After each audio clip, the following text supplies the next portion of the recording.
Am I recording? It's always the question. Anytime I hit record, I wonder, hey, is this actually working? Am I just sitting here like, bleh?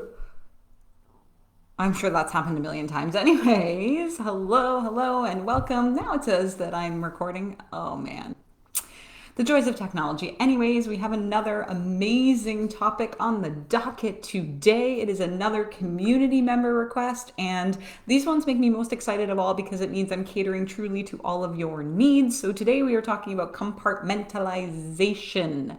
That is a mouthful. Every time I try and say it, I tend to skip over my words. We'll see how many times I do that here today. But yes, again, if you have any requests, if there are any topics, burning topics you have a desire to learn about, drop a comment, leave me a message, send me a carrier pigeon. That's the second time I've used that today, but it made me laugh, so why not? Anyways, let me know and I will be happy to oblige. If it is a topic I feel like I can really deliver to you, I will absolutely do so. But today we're talking about compartmentalization, so let's get to it. Let's talk about it, and let's get the show on the road. I'm trying to reduce my introductions because I tend to babble. If you have any comments or questions, leave me a comment or a question. Holy cannoli. Yes, leave me a comment, leave me a question, and I will absolutely get to every single one of them as I can. So let's chat about compartmentalization. I want to know why you're here. And I have some reasons I think you might be here.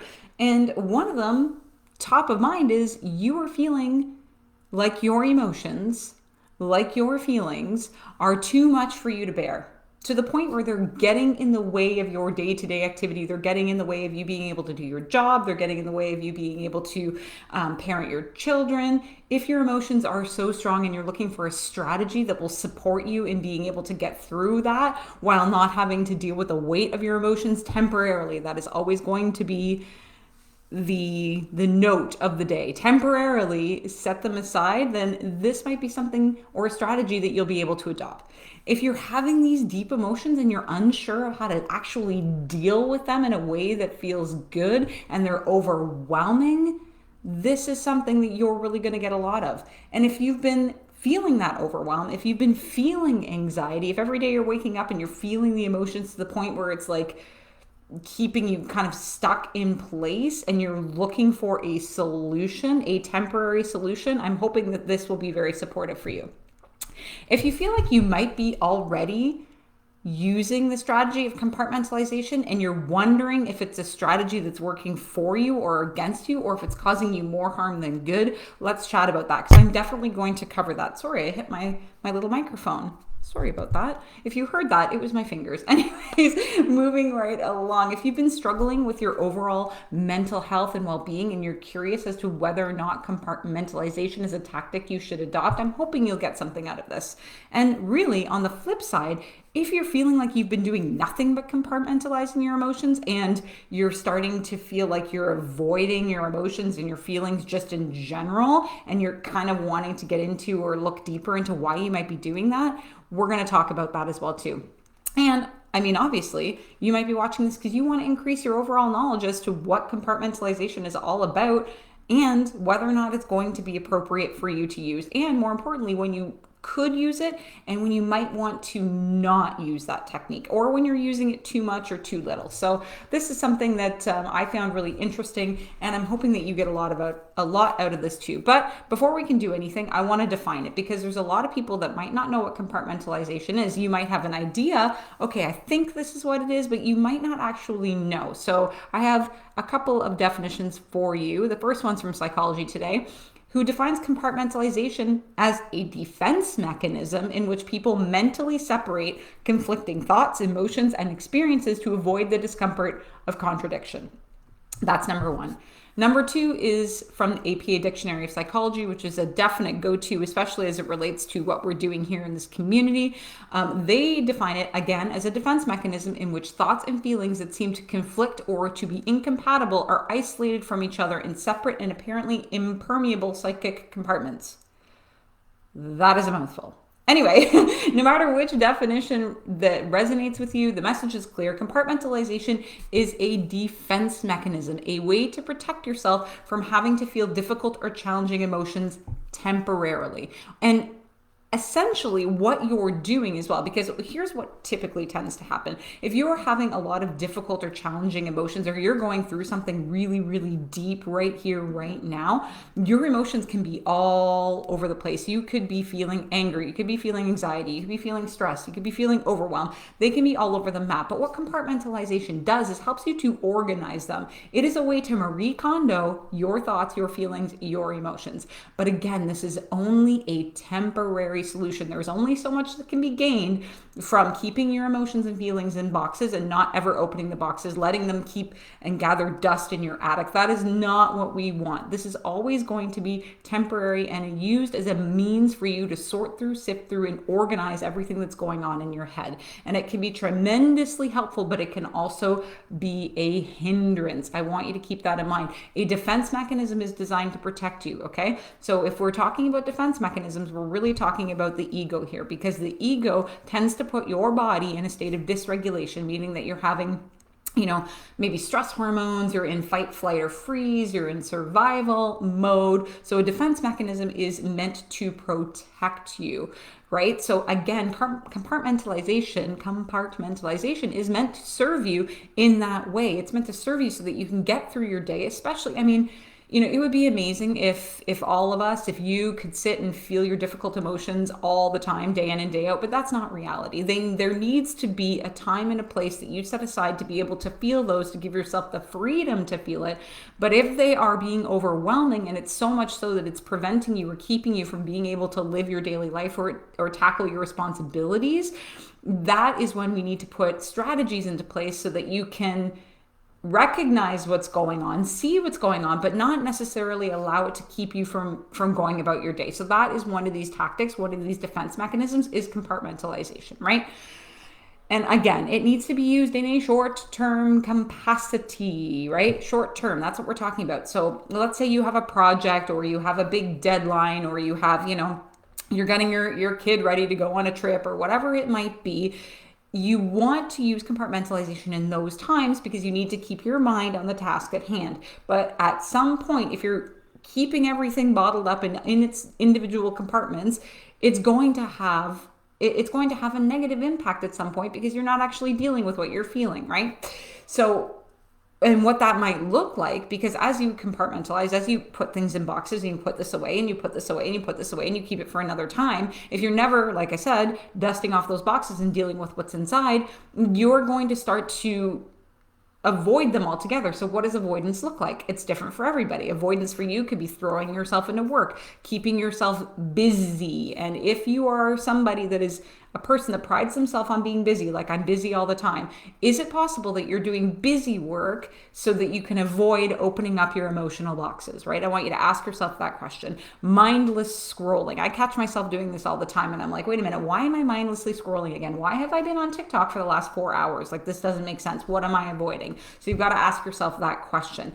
And you could also find yourself focusing your efforts and your time on everybody else but yourself as a means to not deal with your own what is going on the inside, which is feeling these deep emotions that might be uncomfortable. Because let's be real, emotions, especially challenging or difficult ones, can be very, very uncomfortable to feel, to sit with, to understand, to label, and all of that stuff. So I want you to keep that in mind, to be mindful as you're using compartmentalization. Ask yourself, am I using this so that I can get through what I need to get through, or am I using this as a way to completely avoid what I'm going through? So those are two very different things, and I want you to keep both of those in mind, right?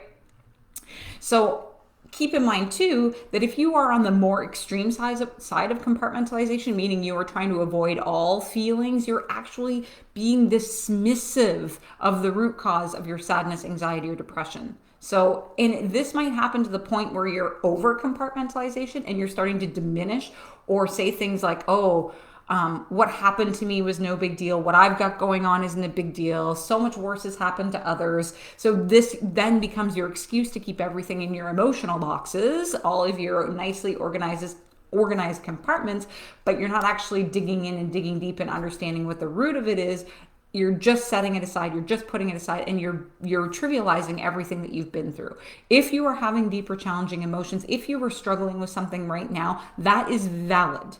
It doesn't mean that yeah, maybe someone's gone through something worse, or maybe, other people would think it's no big deal, but for you, it's reality. For you, it's realistic. And I don't ever want you to diminish or think that what you're going through is not valid. So you don't deserve to deal with it, or you don't deserve to sit with it, or you don't deserve to process it. Because I'm telling you right now, if it's real to you, that means it needs to be dealt with at one point or another. So with that, now that we've kind of got a good handle on what compartmentalization is, let's talk about what and under what conditions it might be beneficial, because I think that's important to know, right?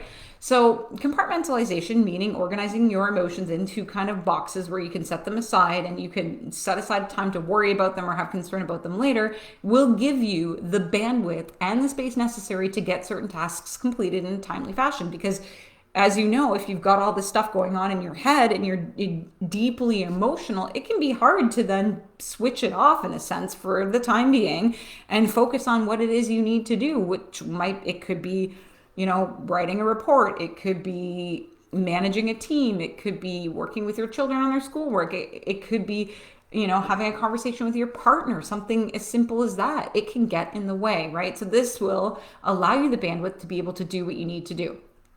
It will also allow you to separate yourself from the emotions temporarily, and you can then set aside a time where you're saying, okay, I'm going to process all of the things that are in my boxes. I'm going to set aside time for me. And this is very cathartic, very therapeutic, and it's a form of self-care, believe it or not. Even though it might be uncomfortable to feel all these emotions, all these challenging feelings, it's a form of self-care because you're releasing them. So if you can set aside some time for yourself, then you can deal with them all at once. So I want to give you kind of an example. I work with a supervisor as part of keeping my license to work professionally. I have to meet with a supervisor who's a psychotherapist every single month. And I was going through a challenging time, and I had asked her, like, hey, when I'm going through these challenges, when I'm dealing with my own deep emotions, how do I then go into session and not bring it with me? And she said, Denise, here's what I do. Here is my imagining that I adopt whenever I'm in this position, because it's inevitably going to happen. I'm a human being, she's a human being, you're a human being, right?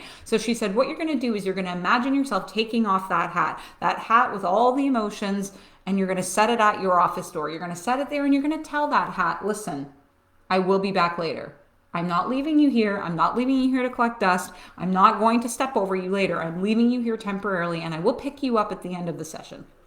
Okay. And that really helped me, because if I'm going through or struggling with something, if I bring that into session, I'm not focused on my client. And that is the last thing I want to do. So that technique, that trick has actually supported me many, many, many times. And hopefully it will support you too. You are going to pick it back up. You're just leaving it there momentarily so you can go about your business and get what you need to do done, right?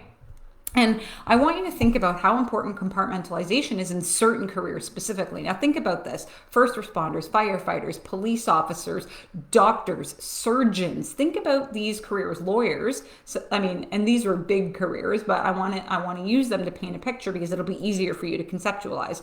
Think about, they have lives too. They have emotions. They have difficult and challenging feelings. They have fights with their partners. They're, having struggles with their children. They're having struggles within their own workplace.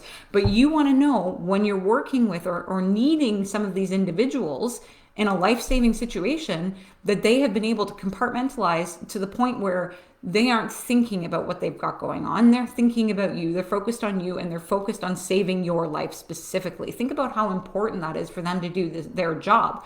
You're doing the same thing. Maybe you're not a person that's in a life-saving position or a career, but you are a person that needs to get stuff done at the end of the day, right? So think about it this way. But at the end of the shift, if they're not picking up that same like emotional baggage is a terrible term, but I think it's relatable and you can relate to that, then they're just pushing it down, and it's gonna wind up being coming to a head with a breakdown, right? So look at compartmentalization as managing your emotions as needed. Just as needed. If you're feeling them all the time, you might be having emotional outbursts as opposed to focusing on what needs to be done. This is especially true in the workplace, and we don't want that. The emotions and feelings, they are still there. They are still in your body. They are still happening. They're not going anywhere. You're just setting them aside for the moment. So your what you're doing is you're effectively minimizing big outbursts at inappropriate times or foreseeable inappropriate times, right? And the goal is never to not feel the challenging emotions, not feel anything at all. It's about knowing when it's safe for you to dig deeper and explore them internally. You want to be in a place where you feel safe and you feel ready to deal with the emotions, right? But you're going to keep them in the box until then. And ultimately, one of the greatest benefits is it limits the time you spent worrying. If you are somebody that can relate to being a worry ward, or that's how you've identified yourself and you find yourself worrying about all sorts of things, compartmentalization will allow you to say, okay, I'm going to put all those concerns in my worry box for right now. I'm going to put them all in there. I'm going to close it up. I'm going to put it aside, and I'm going to give myself 1 hour tomorrow to worry as much as need be, but worry and seeking out solutions at the same time. I'm going to identify why I'm worrying. I'm going to identify what's going on. I'm going to start putting solutions into place, but I'm not going to do it now.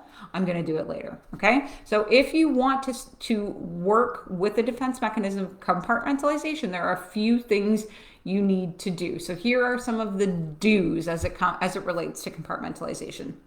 So again, you're organizing and Marie Kondoing all your thoughts, feelings, and emotions, right? So what can you do? What can you do instead? Especially if you just need a break from them. Maybe you don't have a project, but maybe it's just been too much lately and you've been feeling too much and you're like, man, I just need a break. So what are some things you can do instead? You can start engaging in cognitive challenges to avoid ruminating. So what are cognitive challenges? I don't want something that your brain is just going to go mindless, because if you're just mindlessly scrolling, your brain is inevitably going to go off and start thinking about or worrying about the difficult emotions. So can you do a word search, a Sudoku, reading, listening to an audiobook, do any activity that requires your full attention, that's not going to allow your brain to go off and do the thing you don't want it to do right now, okay? You can adopt breathing techniques, meditation, yoga, walking meditation. Any of these strategies can support you in understanding that thoughts are not facts, that, okay, I'm having these thoughts, I'm having these feelings, but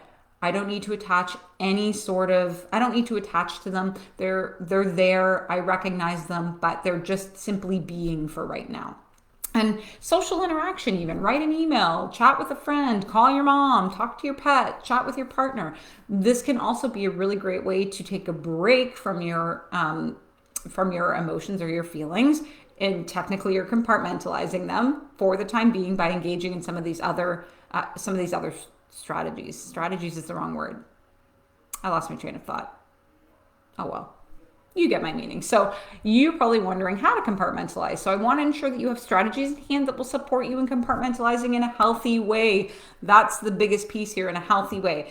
And this process is it's very easy to kind of explain, but it's a lot more difficult to actually do it. So like I've been saying, for my visual people, you're going to literally imagine that there are boxes in your mind. Each of these boxes are going to be neatly labeled and organized by category. If you have your proverbial label maker busted out, because you're going to use it on your mind boxes, each box is going to have something that needs your attention at a later time or place. Again, this is all temporary. So let's take an example. Let's say that there is a woman who's a director of a corporation, or she's a CEO, or she's an entrepreneur, or she's a boss, but is also going through a terrible divorce. Which steps will she take to ensure everything is complete and she meets her responsibilities? Because obviously, if she's a big boss, she's going to have a lot on her plate, including all these thoughts going on with what's happening in the divorce. So the first things first, she's going to bust out her notepad. She's going to bust out her journal. She's going to sit down and actually write out all of the situations, all of the concerns, all the stressors and the circumstances that need her attention, and they need to be compartmentalized. So for her, it could be the cost of lawyers, division of assets, emotional upset, arguments, children's schedules, selling the house, finding a new place to live, packing, paperwork, all of this stuff. These are all the things that need compartmentalizing, but they're all over the place, right? All of them have different feelings and emotions associated with them. So she's going to write all of these things down, right? So that she can then divide them. Because if we're trying to deal with all of this all at once and we're trying to compartmentalize them all in one box called divorce, it's not really going to work, okay? So that's number one. She's going to write it all out, make a list. Number two is connecting the emotions and feelings to each individual stressor or concern, because you're going to deal with one thing at a time, right? So you're going to determine which emotions go with each stressor. Remember, the goal is to get organized as much as possible. So in terms of emotional upset, maybe she will categorize this as under depression, sadness, guilt, shame, lawyer's cost under anger, upset, anxiety, selling the house, new accommodations under overwhelm, anxiety, stress, right? So she's divided them all up, and she's going to put all of the things that relate to anger in one box, all the things that relate to anxiety in one box, all the things that relate to sadness and depression in one box. So all of those things go in each individual proverbial mind box, and they're all going to go in together, right? So then from there, what she's going to do is set a schedule. She's going to determine when she's going to open each of these boxes. Perhaps she'll set aside 1 hour a day, or if you're dealing with, let's say, the anxiety or the stress box, and inside the anxiety or the stress box is the selling the house, packing up the house, finding new accommodations. She's like, okay, I'm going to set aside 1 hour a day. I'm going to open up all these things that are causing me stress, anxiety, and worry. What do we got to do first? Maybe she's got to get an appraisal on the house. All right, I'm going to deal with that. Check. Maybe the next thing she's got to do is call a real estate agent. Check. Then she's got to start looking for new accommodations. Check. But she's going to spend 1 hour a day dealing with all of the things that are associated with that particular feeling, thought, or emotion. Okay? Do you see how this is coming into play? And you're only going to spend let's say 1 hour a day, whatever you can do, and you're going to deal with that one thing. Then that's going to alleviate some of the anxiety, stress, and whatever other thing I said, I can't remember, right? So you're going to deal with that first. Now, this is not going to account for things that happen on the fly. It's not going to account for things that come up, here and there. You have to, as other stressors come up that are outside of your compartmentalized boxes, you're going to have to start prioritizing those and deciding when you have the bandwidth to deal with those, because they're not going to be already in your nice, neat little boxes, okay? From there, you're also going to adhere to the set schedule. So if you've set aside time to deal with all of your things that are causing you stress and anxiety, you need to actually do it. You can't then be like, okay, well, I'll unload the dishwasher first, and then I'll go and put the laundry away, and then I'll go take my dog for a walk. You can't avoid it. If you're going to use compartmentalization in a healthy way, you need to stick to the schedule. You need to do the things you need to do within the time you've set and actually deal with what's going on there, because if not, you're going to end up pushing them down. And the more you push them down, the more they're going to keep coming up, because emotions and feelings aren't going anywhere. They're going to live in the body, and they're coming out one way or another. So better on your terms than on their terms. Okay, so stick to the schedule. And the final piece of this is deal with one box at a time. You don't want to have the sadness and depression box open at the same time that you have anxiety and stress, at the same time that you have anger. No, compartmentalization means you open one box at a time, dealing with that set of tasks only. And you don't let your mind wander. And if it starts to wander, you need to bring yourself back to task. Open one box at a time. Do not multitask. Women, we are amazing multitaskers, but not this time. No multitasking, right? Small steps, one thing at a time. And the more you do this, the easier it will become, because it's going to take practice. This is going to be difficult. Your mind's going to want to look at all the boxes. No, you need to bring it back one box at a time, one focus at a time. I will deal with the other box another time, maybe tomorrow, maybe next week, whenever it is in my schedule, I'll deal with it then. But right now I'm focused only on this, okay? Whew, I feel like I haven't been taking a breath. So let's have a drink, shall we? Okay, so now that we've talked about some of the benefits when you're going to use compartmentalization, how you're going to do it in a healthy and strategic way, we need to talk about when this is becoming an issue. And we talked about this in the beginning. Compartmentalization becomes an issue when you keep putting it off. Okay? At the end of the day, it's meant to free your mind and give you temporary respite from having to think about challenging emotions. But at what point does it become an issue, causing more harm than good? And this is going to look different for everybody. You have to kind of know within yourself and have one finger on the pulse in terms of you. You will know this is something that is getting out of hand for you if you continue to not address the emotions, never opening the boxes, and living a life that's entirely detached from who you really are. And what does this look like? How do you know when you're continuing to not address what's in your boxes? First of all, you just know. You know you're putting this stuff off. I know when I'm putting this stuff off. You know when you're putting this stuff off. So you need to be really, really mindful that you are addressing what you're setting aside for another time.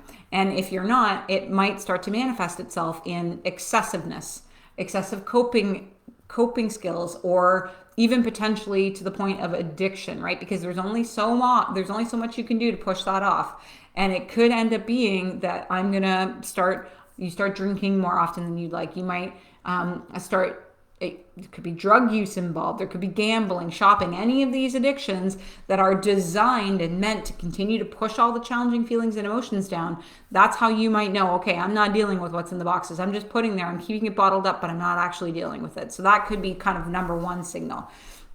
And keep in mind too that this is, like I said, not a long-term strategy. What's in the body isn't going anywhere. So it can start, if you're not dealing with the emotions, if you're not dealing with the feelings, if you're not dealing with the boxes, they're not going anywhere. They're going to keep piling up and piling up and piling up and piling up. And there's only so long you can keep them out, that you can keep them down. It's going to result in an outburst of some kind. It could be rage. It could be, like deep depression, deep sadness. We don't want it to get to that point, okay? We don't want that to happen. I don't want that for you. So if you're going to compartmentalize, it's got to be temporary, and you've got to recognize that pushing down your emotions is not healthy for your overall health and well-being, okay? And also keep in mind that the buildup of emotions can and will lead to emotional distress at one point or another. You could start displaying physical or psychological signs or symptoms such as deep irritability, nonstop worry, problematic sleeping patterns, emotional outbursts. We want to avoid that. Feeling emotions is tough, especially if they're challenging, especially if you're going through something that's really, really difficult. It is not easy. I am not going to begin to tell you it's super simple, just feel the emotions. It's not that easy.